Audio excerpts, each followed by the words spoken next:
जब मैं 7 साल बाद लंदन से वापस आया तो पैसों के मामले में मुझे बैंक जाना पड़ा।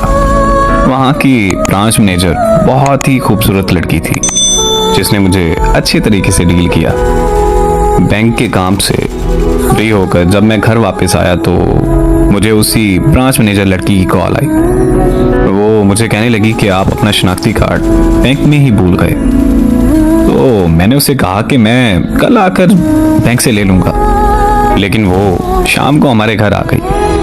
वो मुझसे कहने लगी कि मैं यहाँ पास में ही रहती हूँ, बैंक से वापस घर आ रही थी तो सोचा कि मैं आपको आपका शनाख्ती कार्ड वापस दे दी जाऊँ। हमारे घर में मेरे अलावा मेरे माँ बाप और एक छोटा भाई था। अम्मी ने उससे चाय का पूछा तो उसने हाँ कर दी। फिर उसने बैठकर हमारे साथ चाय पी और वापस अपने घर चली गई। वो मेरी अम्मी की काफ़ी अच्छी सहेली बन गई थी, इसीलिए वो रोज़ बैंक से वापसी पर हमारे घर से होकर अपने घर जाने लगी। मैं और वो रोज़ शाम को चाय पीते और खूब बातें करते थे। हम ना सिर्फ अच्छे दोस्त बन गए बल्कि वो हमारे घर का एक फर्द बन चुकी थी।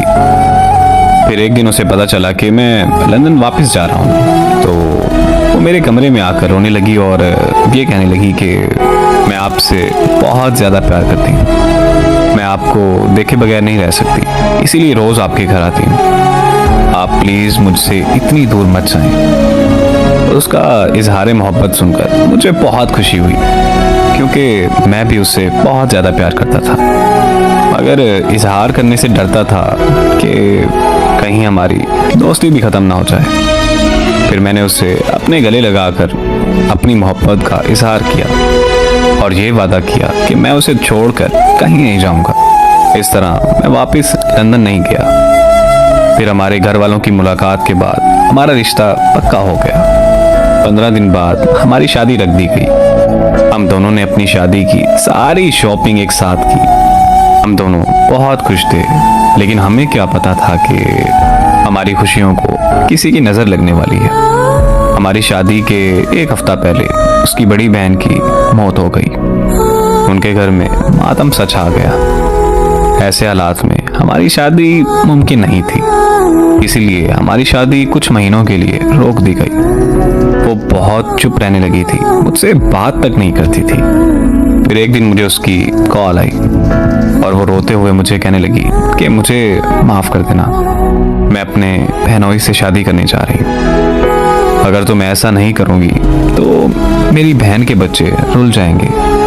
और फिर रोते हुए उसने कॉल बंद कर दी। उसकी शादी वाले दिन मैं लंदन वापस चला गया और अब 3 साल बाद वापस आया हूँ। मैं वापस पाकिस्तान आना नहीं चाहता था, लेकिन अम्मी की जिद की वजह से मैं वापस आया। सुना है कि वो अपनी ज़िंदगी में बहुत खुश है। अल्लाह हमेशा उसे खुश ही रखे। मुझे नहीं पता कि उसने जो किया वो बेवफाई थी या वफा, मगर मैं आज भी उससे बेहद मोहब्बत करता हूँ और मैं उससे मोहब्बत अपनी आखिरी सांस तक करता रहूँगा।